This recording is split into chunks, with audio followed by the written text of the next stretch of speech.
chào xuất trình ra đi thôi anh em ơi. Chào chị Trinh. Chào.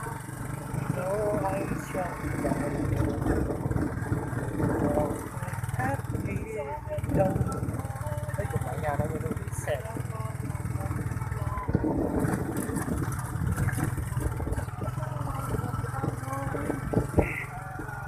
anh em nào muốn đi chơi ở đây thì nhớ bình luôn giới này cho mình comment nhá.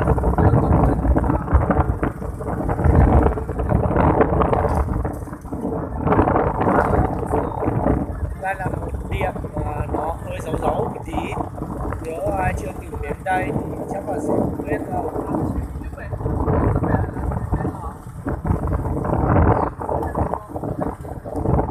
Xin lỗi người anh yêu.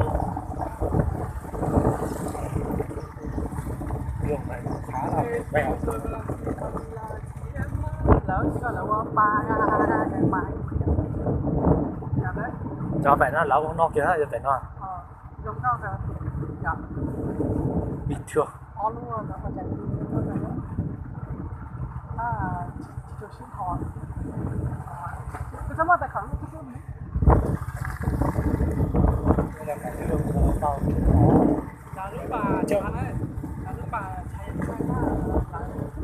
là chỉ đuôi. bây giờ dân sáng có mặt, dân chủ dân sáng có mặt. Mặt con mặt có tung ở lông với chả bé điểm nên là nó không có mã đâu. Nước là giờ con bà với con bà với bà cho bà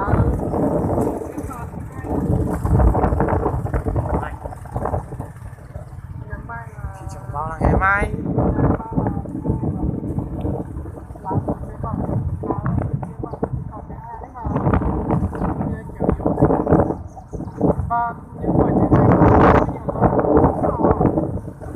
Việt Nam xưa chưa?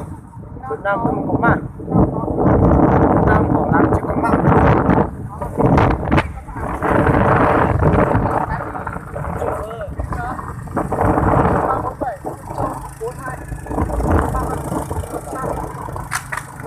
Xa hơn. Sức bỏ tiếp. Đối khá xa. Chà xóa xa này.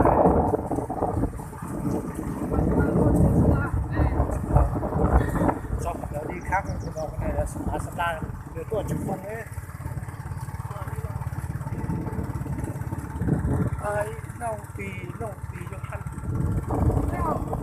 ai muốn làm cái nước đấy mong thuận chờ ai thì nó có ai mà chả chịu bán cái nào đừng có làm cái nước đấy là có mong sự mà ta sai đừng ho chỉ lập biết là đừng ho chỉ đặng đấy là thu tôi bé lỡ cũng khó rồi sao tụi nó thằng nó bó rồi chạy bé thớt chết tụi nó thằng nó chết thằng nó bó sầu nó mà một bộ水đau nó vì nó không nó muốn sát chúng ta đâu đẹp của ta luôn cá đẹp của ta ở nó sẽ đi xuyên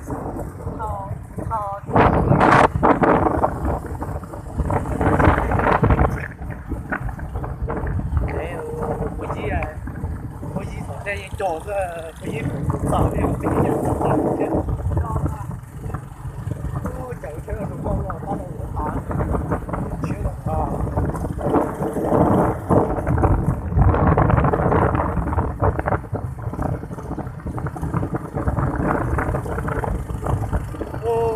thì có thể chơi tao có cái chọc ba lũ nó chia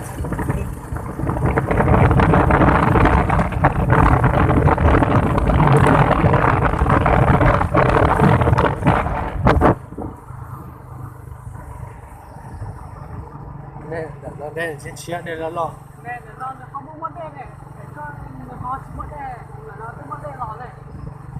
Chưa chia cái họ để có lò sẽ thế này.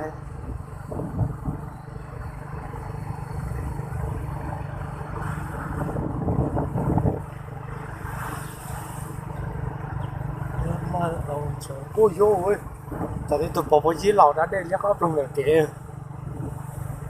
Có bò bò á, có bò bò.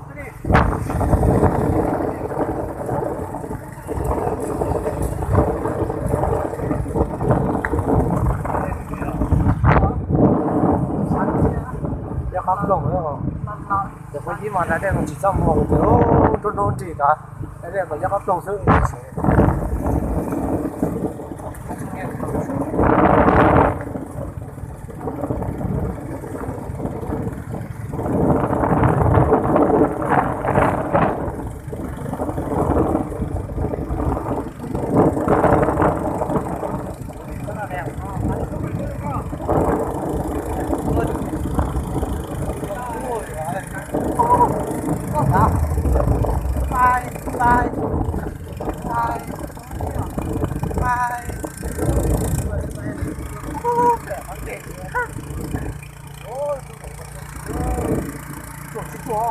Anh được món gì à, được cái gì chứ?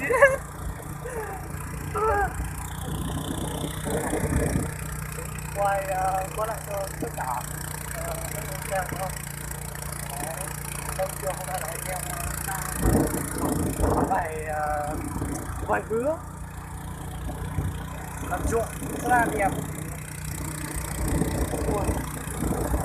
Rồng rồng go hey.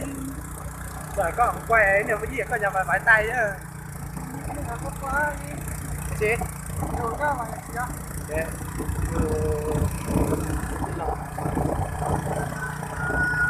Đèo nó có tốt, mình tặng Đấy, mình có nhập món là cái này à. cái gì? Mình có nhập món là cái à. Chỉ có em phải dính kiểu mà. Chỉ có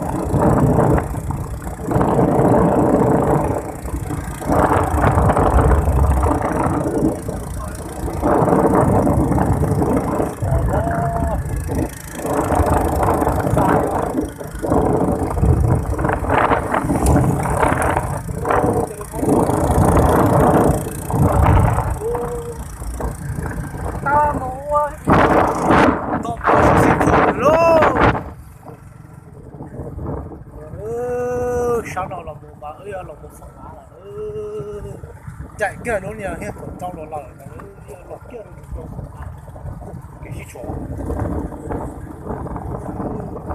lụt đạp xịt lột nó đi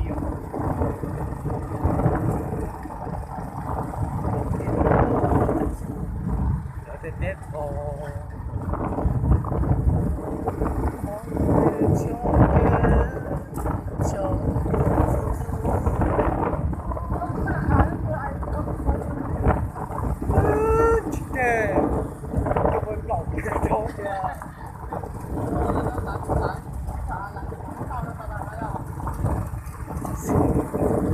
đường này nó vòng vèo lắm,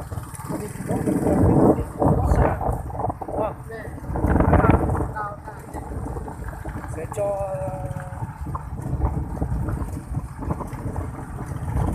ui dồi biết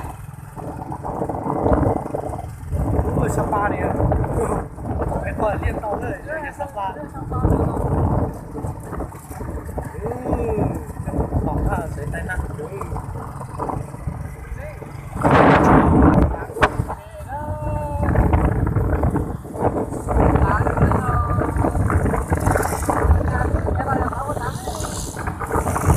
nước cho sửa đường đấy.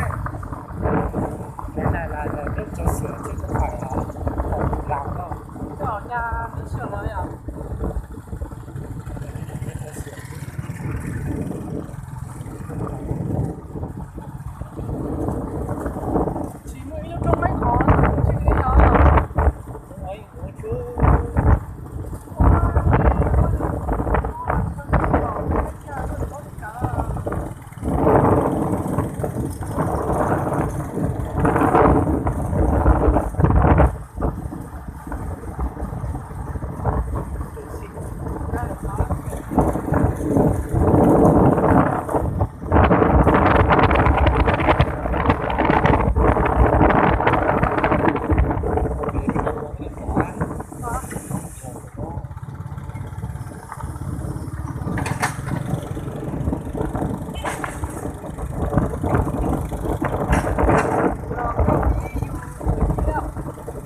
晒顶那点有的，有我准，